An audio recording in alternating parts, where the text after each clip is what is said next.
Değerli izləyicilər, videonu bəyənib kanala abunə olun ki, hər kəs son xəbərlərdən anında məlumatlansın.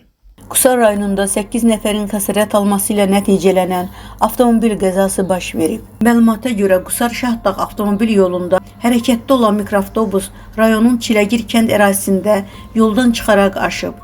İlkin məlumata görə hadisə nəticəsində 3 Azərbaycan və 5 Pakistan vətəndaşı müxtəlif dərəcəli bədən xəsarəti alaraq Qusar rayon mərkəzi xəstəxanasına aparılıblar.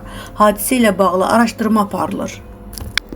Paris 2024 Olimpiya oyunlarından sonra karyerasını başa vuran Hacı Əliyev bundan sonra Azərbaycan Güləş Federasiyasında funksioner kimi fəaliyyət göstərəcək. Bu barədə AGF-dən məlumat verilib. 2 qat Olimpiya mükafatçısı, 3 qat dünya və 4 qat Avropa çempionu sərbəst güləş üzrə koordinator vəzifəsini yerinə yetirəcək.